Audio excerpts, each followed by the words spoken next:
Premier numéro, première approche, première explication de ce que signifie et représente la communauté d'agglomération du centre de la Martinique, plus connue sous l'appellation CACEM. Recentrage, c'est votre tout nouveau magazine qui vous permettra de mieux comprendre le fonctionnement de cette institution. Jetons d'abord un œil sur cette carte. Celle des communes qui font partie de la CACEM. Schœlcher, Fort-de-France, Saint-Joseph et le Lamentin.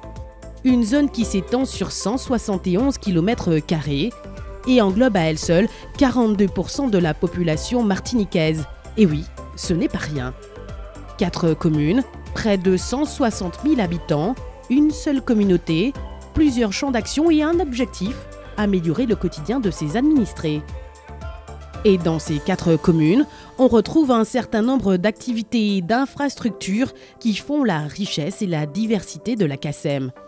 Elle évolue donc dans différents domaines et assume plusieurs compétences. Le développement économique et touristique, par exemple, l'aménagement de l'espace communautaire, l'équilibre social de l'habitat, la politique de la ville, la gestion des milieux aquatiques et prévention des inondations, la gestion des eaux usées et pluviales, la distribution d'eau potable, la collecte des déchets, le nettoiement de la voirie et les équipements sportifs d'intérêt communautaire. Parce que, tout simplement, l'intérêt communautaire est au cœur des actions de la CACEM.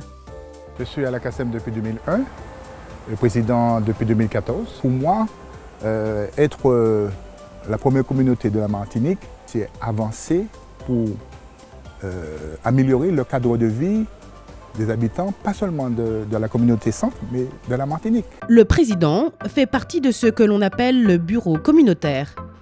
Avec ses 15 vice-présidents, il prépare donc les dossiers à traiter en conseil communautaire, l'organe chargé de gérer les affaires de l'intercommunalité. 56 membres se réunissent une fois par mois pour débattre et prendre les décisions sur les dossiers en cours.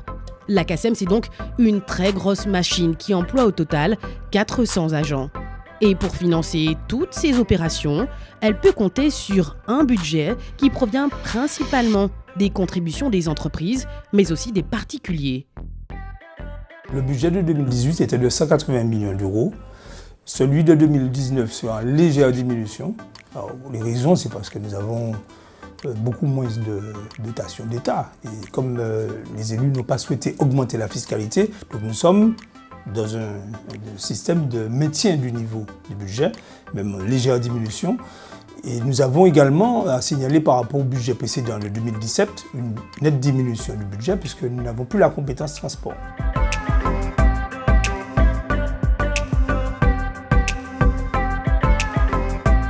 Nous sommes à disposition des administrés. Comme j'ai toujours dit, d'ailleurs c'est une maxime que j'aime bien employer, faire beaucoup plus avec moins. Recentrage reviendra très bientôt plus en détail sur les différentes missions et compétences de la CACEM dans vos prochains numéros.